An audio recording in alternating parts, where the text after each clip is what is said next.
Olá, eu sou Cecília Celeste e neste canal nós falamos sobre leituras, sobre livros que nos transformam. E este livro que eu estou trazendo hoje, ele pertence à série... Quem é que escreveu isso?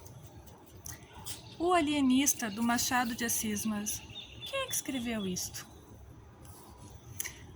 Antes de eu falar sobre quem escreveu isso, eu vou pedir para você deixar aqui embaixo o seu like e compartilhar esse vídeo com seus amigos. Principalmente se você está naquela fase de estudar aí para fazer um vestibular, alguma coisa assim, porque nós estamos falando do principal autor brasileiro, do maior escritor do Brasil, Senhor Machado de Assis, Joaquim Maria Machado de Assis. E se você não é inscrito nesse canal, por favor, tem um botãozinho aqui embaixo, ele é bem bonitinho. Você se inscreve e ativa o sininho de notificações, porque nós temos ainda outras dúvidas sobre quem escreveu isso referente a outras obras. E tem coisa muito interessante chegando aí. Você precisa estar antenado. Afinal de contas, quem é que escreveu isso? Vamos falar um pouco sobre o isso, em primeiro lugar. O Alienista, do que se trata esse livro? Esse livro trata sobre ele é uma crítica à supervalorização da ciência.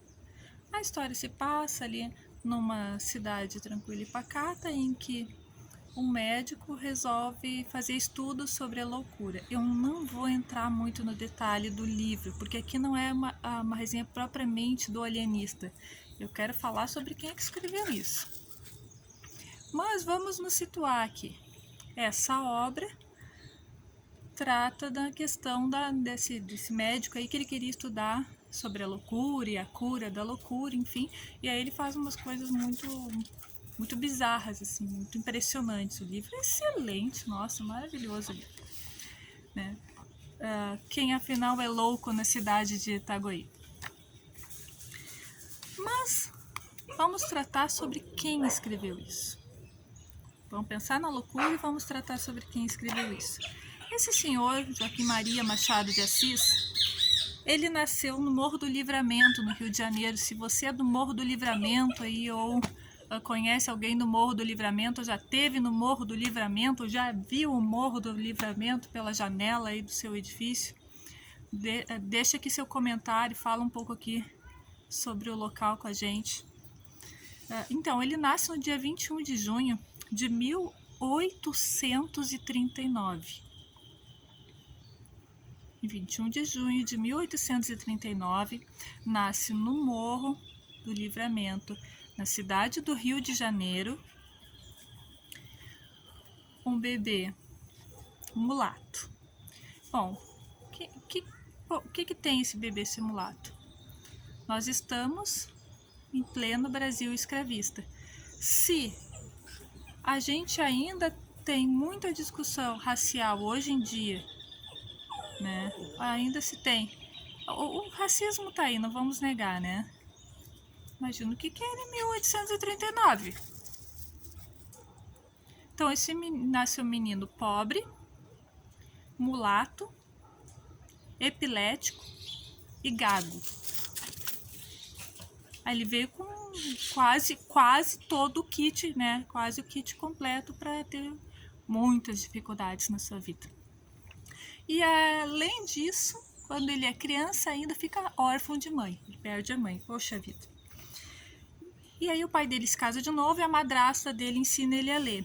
E ele se apaixona pela leitura. E isso é o que vai fazer diferença na vida dele. Porque depois, lá na juventude dele, claro, já ainda conforme ele vai crescendo, ele aprende latim e francês com padres, amigos, né? Amigos que ele tem, que são padres. Mas esse gosto pela leitura mostra uma face autodidata dele. Ele passa a aprender sozinho e é aí que ele se expande. Então, lá quando ele tem os 16 anos, ele vai trabalhar na imprensa nacional.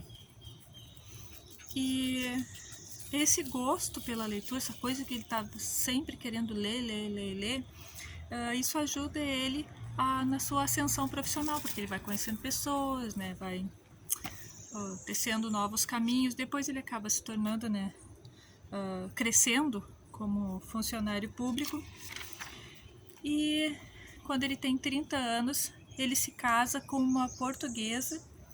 E é interessante, porque se você já está acostumado a ler as obras do Machado de Assis, ele tem muitas... A parte amorosa sempre é muito cercada de enigmas, adultérios ou possíveis adultérios, ciúmes, aquela coisa passional. Mas ele leva uma vida amorosa, assim, super bacana. Eles foram casados por mais de 30 anos e tal.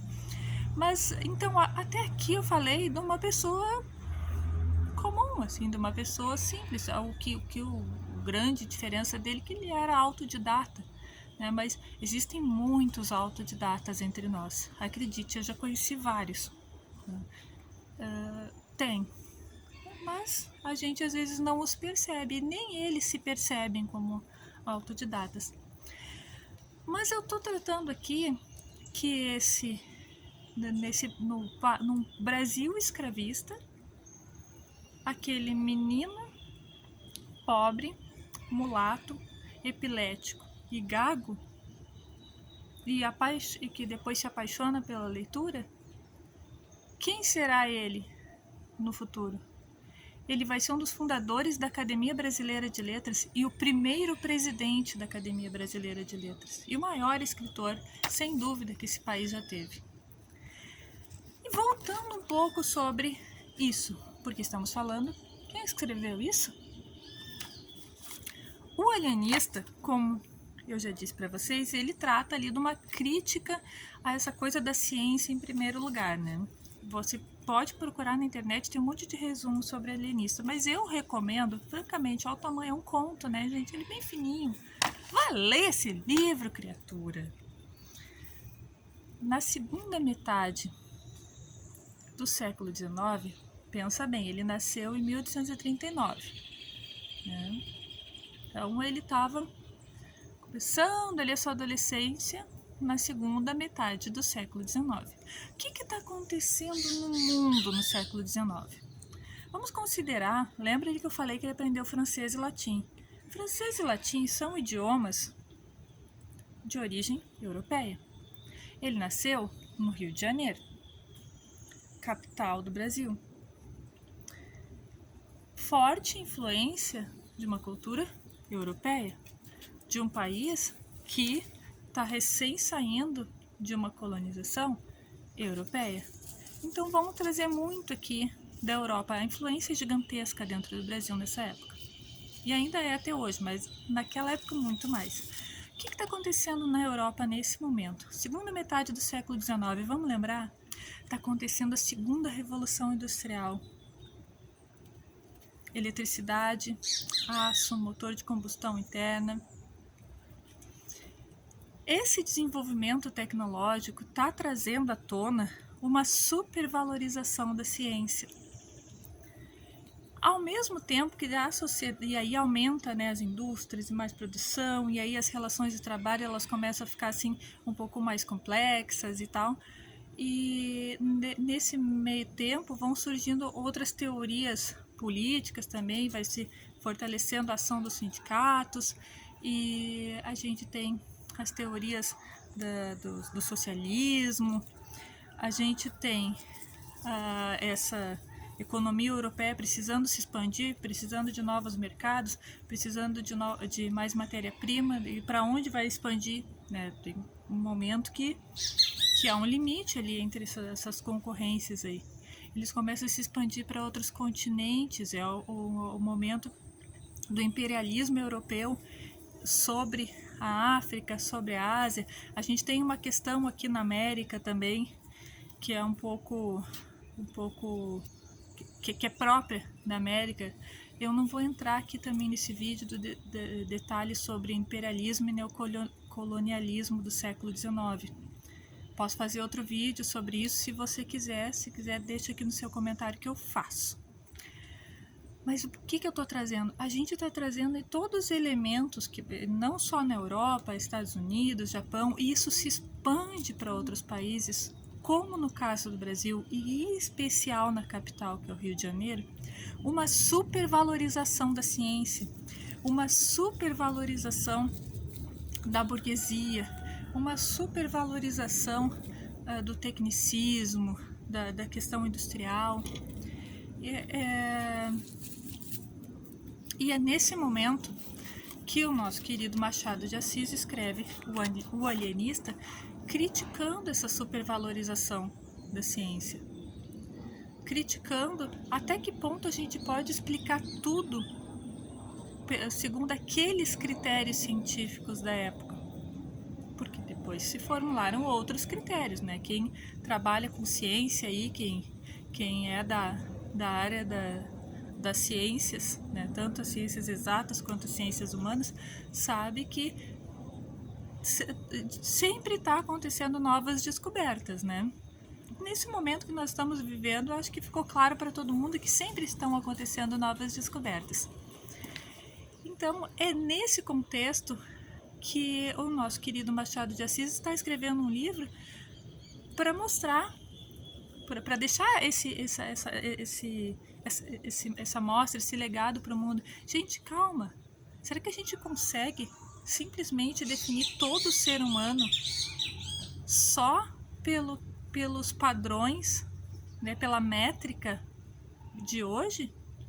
Né? E a gente olha para aquele autor, quem é que escreveu isso? Pô, o cara tinha tudo para dar errado e ele foi o melhor. Então, será que essa coisa de padronizar o ser humano, será que ela tá tão certa assim? Vou deixar uma reflexão aqui para você. Será que tudo que você pensa sobre as pessoas ao seu redor é levando em consideração o que você percebe do lado bom e do lado ruim das pessoas, que todas as pessoas têm um lado bom ou ruim? Você consegue filtrar que aquela pessoa que você idolatra, que você acha, essa pessoa é o máximo, ela é maravilhosa, essa pessoa faz tudo certo. Será que você consegue, você é capaz, tenta isso hoje, você seria capaz de filtrar que essa pessoa também tem defeitos? Porque muito do que a gente... Hoje em dia a gente vê muito o hashtag ranço, hashtag decepção, sei lá o que aí, nas redes sociais. Muito do que a gente taxa como decepção, na verdade, é produto da nossa percepção, da imagem que a gente criou sobre o outro, de que o outro é perfeito. Ou quando a gente não quer admitir que aquele que a gente sempre criticava faz algo bom. A gente tem que parar para pensar nisso. Então, vou deixar essa reflexão para ti. Para pensar. Será que aquela pessoa que você acha assim, ela é um ideal, essa pessoa é incrível, faz tudo certo? Para pensar que essa pessoa tem lado bom e lado ruim, para que depois você não seja o primeiro a jogar pedra em cima dessa pessoa quando ela agir de uma forma que não está de acordo com o que tu esperava dela, tá bom? Pensa nisso com carinho, tá? E não te esquece de deixar aqui o teu like, compartilhar com os teus amigos esse vídeo e te inscrever nesse canal. Um beijo, fica com Deus!